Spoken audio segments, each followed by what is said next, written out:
Machiegni kendo nyakwar mga jwang wadonje kidieny mar ariyo mar chenro ni mar amany piny na singo ni TWAK gi Jagoro maduong mar duond bura mar National Liberal Party mano kanyo Omondi koyo mabendo seche studio kae nyakwar mga jwang ne waneno kacha ka jo apisas mabende koro dhi chuogo duolno mar IEBC no osechao muma kata kamano ntiere weche moko mantiere doho wadwani wawuoye kode wawinje ni to dhi bedo nade kutendore gi mago mabende koro pod ni e doho to sani bende nitie joma osechao muma wadhi twak ma kamae gi wendo moro ambayo sechegi machiegni ahinya chenro ni mar amany piny moso nyikwara moga jwa erokamano Lydia amoso nyikwara mogi ni oimore uru erokamano machiegni wasaneno kacha kane ntiere chama motim kawuono en nyasi motim odiochieng' ma kawuono kinyi ka bende kama timore ntiere bura mantiere doho dibedo nade geno maru en nang'o kaluwore gi bura no bende dhi ng'ado odiochieng' no makiny kutendre kod wach mano ochwal e doho kutendre gi yiero mar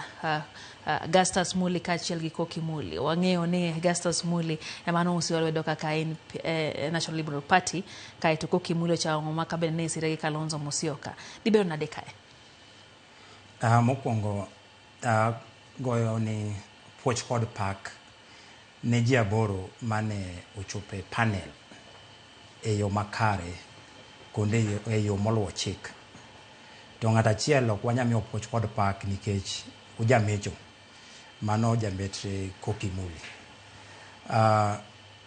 ing'eyo ni weche mag IEBC osekawo thuolo malach sana mondo no obed constituted to wan kaka National Liberal Party jopiny bende ong'eyo ni ombulu nogo to ne wayombo jambetre Koki Muli to waneno loch mar agoko kowuok e chama mar Wiper kod jatend Wiper Kalonzo Musyoka to wan kaka National Liberal Party wan jogo moluoro chike mag Kenya wanyalo bedo ni ok wayie gi pach doho to chuno wan nyaka wa respect kata wanyaka wami luor gino ma doho no ng'ado wan kiny koka ne Court of Appeal omiyowa thuolo mar dhi e nyimgi mondo wadhi water ywakwa to be nosekawowa gi buok samoro Lydia ka iwinjo ni nyawadu mboro ywak inyalo mana go e mbaka kapok ochopo e dhodi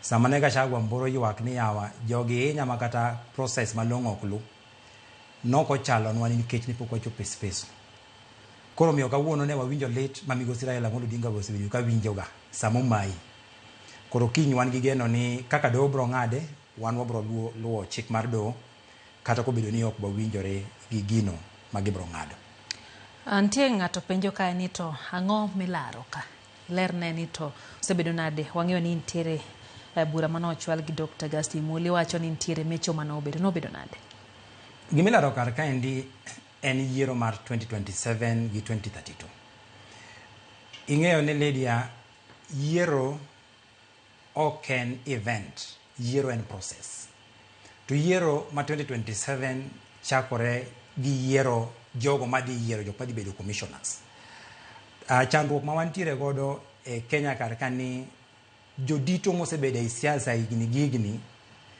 iklong nyaka ginene pato puk gin gima ging'eyo ga ni siasa onego bed ni gine magi dictate gimoro amora matimore political space migosi Kalonzo Musyoka kata jo Azimio nobedo kane mboronwa ywak ni en udhi bedo jalar kom mar ker higa mar 2027 omiyo nyaka obed gi jagono madhi bedo wang'e e selection panel ma kadi bed ni nitiere chich moro madwa wuok e IEBC kata chich moro madwa wuok e weche mag pango yiero nyalo goyo oporo kawacho ne ni aneno ka chich moro nitie kar ka mondo ng'i kaka ilose kapok odhi marach gimilaro maduong' kanya again en ni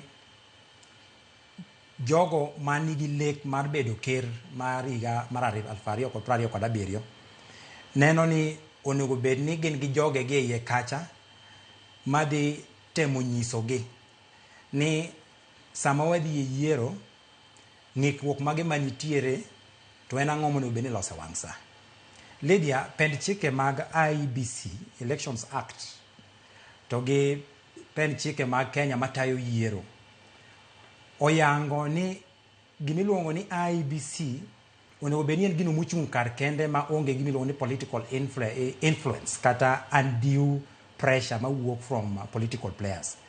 To kineno kit lweny mane goyowa ma jomoko nokete ni en mana tho maonge mana ng'ama dwa weye, nikech paro ma gin godo en ni ka ok obedo gi ng'ate e IEBC to chalo ka ng'ama koro osewito ombulu. Mano kendo osenyise niya, kata jogo midhi yier sani endi e IEBC ok gidhi dhi e IEBC ni gidhi timo gino ma pend chik dwaro, to gidhi timo gino ma jok manoterogi kachande dwaro. Koro wan ok wamor kaka National Liberal Party, nikech wan pok waneno wang' teko ainani ma ng'ato yombi odiochieng' alanga, kaeto court mokwongo mar Political Parties Dispute Tribunal nowacho ni ne waseyombe, ochako dhi omakonwa rufaa e High Court. Kochopo e High Court, judge bende oyie kodwa ni ne wayombe, kaeto judge make decision mapok ne wawinje piny mangima ni yes, ni yombo ko kimuli to ni contest wrong category. An pok awinjo ga mewache niya ne Lydia no chung governor tiseyombo Omondi, tiduogi nyise ni Lydia iyombo Omondi yes, lakini nono obedi chung women rep, no kombe ichung governor. An mano judgment mapok awinjo nyaka. To nadieri no chung kama ok owinjore obed no chung, nikech kaluwore gi ng'eto miwacho ni no wach gi jang'ad bura no, dipo ni no chung kama ok owinjore kaka iwacho no. Lydia seyudo kuom paro aina no, kendo maendi ne paro na wach moro ma mikai mar Supreme Court kawuono nowacho ni ogeno ni ogai mar Supreme Court Mosa ne wacho ni ok onego bed ni interest mar oganda idino nikech gi interest mar ng'at achiel kata ji ariyo. Gima ok ong'eyo ni pend chike mopogore opogore mar Kenya chiwo ne ja Kenya moro amora thuolo mar mboro ywak e mbele doho kiwinjo ni ratiro mari ng'ato ketho. En kaka Chief Justice kata ogai maduong' mar doho nonego bed ni ne oseketo joge kanyakla moro ne ging'i tut mar wach ni to chandruok ne wuok kanye. Ok ging'iyo kata kama chandruok no wuoke, to en sani iyudo ka koro en bende otemo chieronwa dhola mane owachonwa ndalo mane watero kese mbelene kaka jo Azimio ni gik mane watero mbelene geko mageko ne gin hot air. Mano kende dhok mochako tiyo godo kendo kawuono. Omiyo aungo jo Kenya lwedo mawacho ni judiciary onego bed ni timo ne gimiluongo ni radical surgery, nikech kama endi e kit jong'ad bura ma wantiere godo, to awinjo ka bedo gi buok ni to kare Kenya ochomo kanyo. Ka ng'ato nyalo yombo gokinyi ka piny ler, onge ng'ama opingo yiero, ok gipingo election results, to gidhi giwacho ni yes, iyombowa, to en ni ok onego bed ni piem kodwa. Sama ne wapiem kodgi ni, ne ging'eyo ng'at mane piem kodgi. Dak ne gitere ywakgi ni jok muketo ni mondo wapiem godo gi kono bed ni piem kodwa ka. Girito ka waseyombogi koka giwacho ni onego bed ni unu piem e kategori machielo. Koro en judgment man pok nawinjo kamoro amora, e gin wan ne watero ywakwa e Court of Appeal ni court ma piny noyie kodwa ni wayombo, mano onego bed ni wan ema ne wabedo gazetted. Court mar ariyo kendo chako yie kodwa High Court ni wan ema wayombo, lakini otimo makosa machielo mar keto chik moro mane pok wawinjo. Omiyo wach mineno sani nowuok ni doho nitiere chandruok mongirore. En gima koro nyaka wang'iye gi tarubin maler kabisa kendo maliw, mondo wang'e ni to ka wadwa dhi mbele kaka jo Kenya, mondo wabed gi gimiluongo ni respect of institutions to gi gimiluongo ni professionalism e tich ma jodoho timo, mondo kik wabed gi mawinjo ka sani ndi joma tindo dendo ni juris pesa, nikech onge kaka ng'ato nyalo ng'ado ng'eto ainano. Omiyo abedo kendo gi buok kaka jagoro maduong' mar National Liberal Party ni kare dibedi ni nitiere jo Kenya mang'eny sana molor negi ute mag ang'ech kata jela kaluwore gi makosa ma judges osebedo katimo. Omiyo wan ok wamor kaka National Liberal Party, but we shall respect the courts, but we don't agree with them. Sama wuoyi be untiere gi jaod bura moro amora kaka National Liberal Party? National Liberal Party no kwayudo jaod bura mar National Assembly kata Senate. To dipo ni magi omineno ka koro chal ka gimithino kata ineno ni uonge kata jaod bura kore aka udwaro kom machal kod mae. Lydia, chama mora mo obedo registered e Kenya ka katiba mar Kenya yango Kenya as a multi-party democracy, yani demokrasia man gi duond buche modhuro. Duond buche modhuro ni endi nyiso ni otemo yawo space makadi bed ni gi ng'ur ni no kibedo ja National Liberal Party, ok inyal yie gi pachwa kata duondwa, tiyudo duond bura machielo minyalo donje. To kendo katiba maro chako keto gini moyarore mokadho ni kata ka dibed ni duond buchi gi kitetete ok imorgo be ok ine gimoro ma gichung'ne maber, pod oyieni ni nyalo dhi chung' kar kendi thurwa kucho dongi na chung' kenda. Duond bura mora molos e Kenya ka gibedo registered machalre kaka UDA nolosi e kaka National Liberal Party nolosi. Ena niya yiero ka yiero wa perform mopogore mana kaka e school. Ok inyalo expect ni nyithindo kaka no perform e school higa mokadho eka gidhi perform higa ni. Samoro nyalo bedo nitiere improvement, samoro nitiere dok chien. Mano timore e siasa ka. To wan kaka chama wasebedo ka wawuok oko ka wadwa ni mondo walos gimiluongo ni sirikal mar Kenya. Higa mokadho mane watime yiero mar 2022 ne wariwore kod ogai marwa migosi Raila Amolo Odinga kaachiel gi Uhuru Muigai Kenyatta kod jodito moko maduto mag political parties 23 e gin ne giyie gi loch mara kaka National Liberal Party, jagoro maduong' ma National Liberal Party, kendo ne giyie gi National Liberal Party mane osedo ne Omondi kaka waseneno loch mari bere National Liberal Party sebedo ki coordinator nga jagono ma wadhi tero selection panel madhi miyo wa IEBC commissioners manyalo serve the interest of the Kenyan populace wuok mane National Liberal Party. Samane giyiero ng'ato wa National Liberal Party ne ging'eyo ni nitiere ja Kalonzo Musyoka ma ja Wiper. Ang'o miyo ne giringe debe mane gibiro gigocho ne ng'ato wani nikech gin kod giyie marwa ging'eyo ndhadho kata teko kata teku ma wan bende ne wamedo e Azimio. Koro ok nyal bedo ni ji 16 kuom ji 23 no yie kodwa ni wan mwanyalo medo ndhadho e Azimio kata wan mwanyalo dhi bedo gi ndhadho e selection panel kaito Kalonzo bukore to chako keto gik moko ma onge sheria. Omiyo wan wabet gi bwok ni migosi William Ruto bende chiwo kinyi to wacho ni en bende koro ogazet jagono mano mayowa to ng'eyo maber ni pend chik ne okolu kaka chik wache. Nikech kada insani kisomo katiba, okay, not katiba, kisomo the IEBC Amendment Act of 2024 Part 2 B Section 3 wacho niya jago achiel ibiro yier kowuok e Azimio. Koro kigo full stop e Azimio kan. Azimio en ng'a? Azimio en political party moriwo ji 23. Manyiso niya e agulu mar Azimio no inyalo yuke kama tikwanyo ng'at achiel. Ne wayukni Azimio ma wawinjore niya ok wanyal siemo gi luth. Kalonzo gin ng'eno ng'iyo gi gik misiemo gi luth niya ni mae ng'ama wadwaro. Pend chik no wacho niya ondiknegi barua kowuok e Office of the Registrar of Political Parties. Ochako ondik barua kowuok e office mar clerk mar National Assembly ka wacho niya jo Azimio kulwa yiero ng'ato to kik usiem gi luth. Subject to ruginyendi to gimiluongo ni free, fair and transparent process. Free, fair and transparent process ni gi dho mong'ith wacho niya onego bed ni ikete ayanga ma dibed ni ng'ata mantiere e agulu mar Azimio no nyalo bedo kod miluma moro mar dhi kawo komni mondo koro dhu piem. Kalonzo notemo lombowa ni mondo wawene jambetre kokimuli no wacho ni wan ok ne wabiro e Azimio kata ne ok wabiro e siasa mondo wawene ji. Ka jambetre kokimuli bende nigi thoche to bi mondo wapiem. Nobiro kata wayo kata onge thoche kata Kalonzo be onge thoche nikech kaka rano mondi ema na organize jo Azimio mogoyo ombulu mothicho kokimuli oko. Nyiso niya onge teko omiyo kata wan sani kaka chama wapenjore niya to kare ere teko Kalonzo e Azimio. Manyiso ni sani ndikoro ka migosi Raila Amolo Odinga o the African Union to Azimio kar otho. Ma wan sani kaka jo Azimio waparo ni bang' ma nikech kolo semawa wadwa ni mondo wachak paro ni to koro e Azimio karka ere jagono madhi kawo kar migosi Raila Amolo Odinga kopo ni Nyasaye ogwedhe o the African Union. Ng'at machalo Kalonzo Musyoka sani ok nyal telo ni jo Azimio nikech ka in owuon ok inyal yie duoko mar ombulu 23. Ombulu minyal kwan na 1 2 3 4 5 6 to joge ko bendo chung kodwa. Nyiso niya higa mar 2027 ka wadhi tidhi yombwa to wan e siasa mondo yombwa kendo. Donge ng'en Kalonzo Musyoka ne ok odhi e do Dr. Augustus Mulem no dhi e do ing'eyo man. Dware mondo wanyis jo Kenya dieri. Kane watieko yiero nying Augustus kachiel gi jokanyo 8 noter ne Speaker of National Assembly.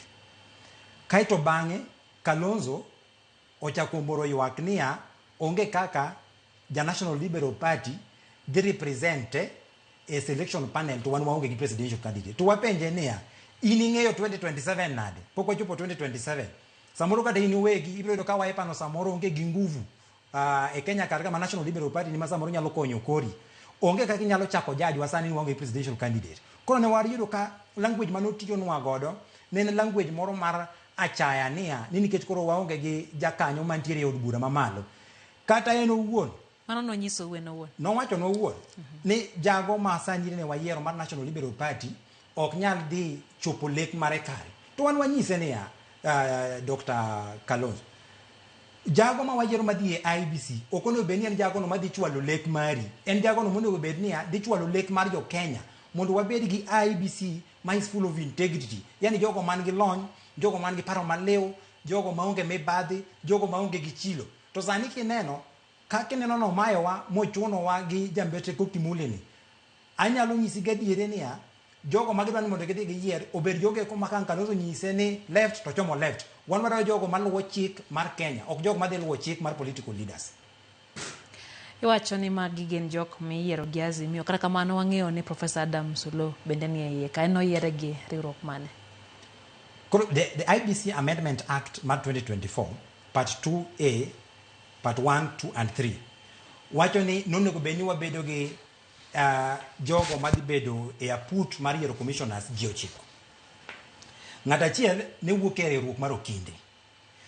Ng'at achiel ne wuok e riwruok mar jogo mosomo weche mag omenda iluongo ni accountants.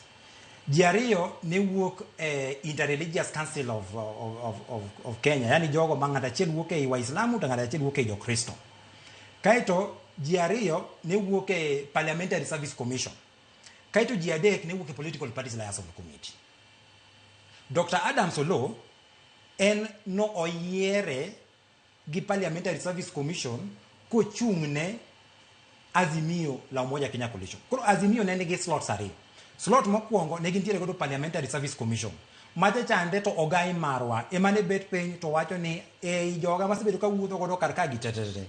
Aneno ka Omondi kata Adam Solo emolony. Koro samane migosi Raila Amolo Odinga oseyiero Professor Adam Solo. Professor Adam Solo en wudo na gima wiye bith ma is celebrated globally. Makata wan bende samano yiere to noko yiera. Noka nyal pingo nikech kit paro malew ma en godo gi obwongo mongirore e weche mag governance. Onge ng'ama ne nyalo pingore kode. Kano se yiere gi ogai Raila Amolo Odinga ne wabedo contented. Machielo mane en mar jo Azimio ne en ma ne de kaw kowuok e duond buche tere mobedo registered. Koro e duond buche te mane e Kenya noketgi e tieng' didek. Tieng' mokwongo ne gin political parties ma gin gionge Azimio to gin gionge Kenya Kwanza. Ne gin kiyorgi. Tieng' mar ariyo ne gin parties geko mantiere Kenya Kwanza. Katu tieng' mar adek ne en parties mane ntiere Azimio. Koro wan kaka National Liberal Party ing'e mabe ni wan wangirore Azimio. Koro kanyende ma wabe olabdo benendong ne kom niendi mane Azimio. Onge kaka ne wanyalo liethore ni wadhi chako manyo kom e kategori mane waonge mane ok chiko koketo wae.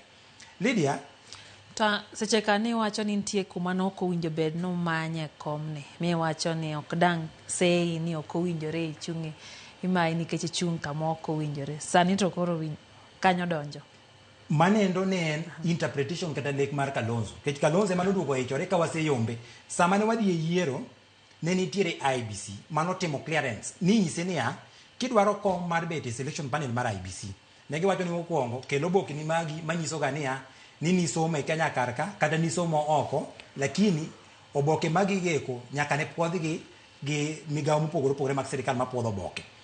Wach mar ariyo mane gidwaro nyaka ni bed ja Kenya mokadho higni 18. Wach mar adek nyaka ni bed niya ibedo endorsed kata odhiali gi political party e group miwuoke kata kategori miwuoke kata kidieny miwuoke. Koro sama ne wachako chenro ni migosi Kalonzo Musyoka ka chiel gi jo Azimio ne wabedo gi lalruok marariera ka wawacho niya nafas moro neno ka ma idhi los godo IEBC commissioners manyien watimo uru nang'o ne wabedo gi buche mokadho 7 kaito jogo manochung' nak Kenya mar Martha Karua ndalo no kane pod en kodwa nokelo candidate. Jubilee ne nigi candidate, National Liberal Party ne nigi candidate, Wiper ne nigi candidate, ODM ne nigi candidate. ODM oduogo golo candidate margi ka giwacho ni gin koro gidhi golo jago no madhi chung' ne Azimio e Parliamentary Service Commission emane gimiyo Professor Adam Solo wema mungwana ahinya. Kaito koro wan wadong' gi machielo ni ema koro giwacho ni kare ei parties modong' e Azimio ni koro kare manyane na uru kako dhi luwo pend chik mowinjore mondo uyier ng'at achiel within Azimio e agulu mar Azimio no. Manyiso ni kiyu keto ng'at mikwanye Azimio no mane ng'ama koro chik ne dhi recognize. Kalonzo noyie. Jo Jubilee nowacho ni nikech Kalonzo en osiepna an awene Kalonzo. Martha Karua nowacho ni Kalonzo gi ago mabor. Owene Kalonzo. Jachama machielo chan jo ODM noweyo odhi okawo mar parliament. Koro wan bende Kalonzo nyisowa ni Omondi. An bende wena uru ma. To wanyiso ni Kalonzo osiepni miseloso gi jok moko e Azimio ok osiep ma wabe waseloso. Wan to kaka ne wabiro kanok wabiro ni mondo waweni. Wan ne wabiro ni mondo wakompete mondo wamed ngiro Azimio mondo nende kaka en gir demokrasia gima ji nyalo compete fairly. Koro kane wasepiem kode ma wagoyo ombulu tarik 26 dwe mar 7 higa mokadho noyie ombulu kaka nowuok makane jambetre ko Kimuli bende noyie noyombe. But bang' juma achiel gichako go ywak ni ng'atu ni endi chal ni ng'ani dhi tiyo gi sirikal. To wachako penje niya in ere kaka inyalo pimo ng'ano king'iyo ng'ate wang'e kama tichako wacho ni ng'ani dum William Ruto. Ang'o mane iparo ni okelo lokruok ma kamano e kinde ma bende okwongo tiwacho ni ne giseyie gi duoko manowuok? Ing'e ni gima ne kelo chandruok ni te en ni migosi Kalonzo ne neno niya gini nonego bed ni bedo mare kipache. Koro kano duko yudo kaka ne nitiere jok moko e Azimio kar ka ma bende nigi paro mobalo ema koro ne miyo chandruok ni koro ne chako wuok. Nikech koro noneno ni migosi Raila Amolo Odinga the African Union en odong' kar ka odwa chandore kaka odwa manyo presidency to oonge gi ng'ate e wang'e kucho. Mano gima ne kelo chandruok giki duto te. Makata nyaka sani kata kipenje kata e chunye en owuon ong'e maber niya omayowa. Lakini wan kaka chama wacho niya din mar omaya ni to wan ok wadhi donje. Wadhi weyo kaka doyo ng'ade to ka wadhi mbele ka nyaka koro wapenjre niya to ka dibed ni mae kit doho to kare Kenya pod nigi chandruok maduong' moloyo. Omiyo wadhi medo soko wang' doho kiny wabro rito gi wabro neno gima gibro timo and going forward one we just wish jogo mano osechamo muma ni dhi uru mondo sav jo Kenya to jago no mano mayowa iwacho ni ng'ato kotimoni marach to chulo kore wene Nyasaye. To kamano ahinya Omondi, ka wadong' mana kama chuo kende to nitiere riwruok kata regrouping mar josiasa nowaseneno kochakre mana kawuono nyiso ni weche mag siasa osebedo chako mako liet kendo koro en gima dhi mbele. Sani awinjo kiwacho ka ni Kalonzo chal ka gima neneno ka odwano bed gi ng'ate moro e duol no bende idhi yier madhi tawo chenro mag yier e pacho kae. To ma ing'iyo ka iwacho adier ni Kenya ojobed ni en piny mantie demokrasia. Wach mar ng'atwa nitie kacha dhi timonwa gimoro ne. Neno ka pod en gima jotelo mako matek. Koso bende pok wasegikie e okang' mwanya wacho ni yiero koro inyalo ta e yo demokrasia mag adier.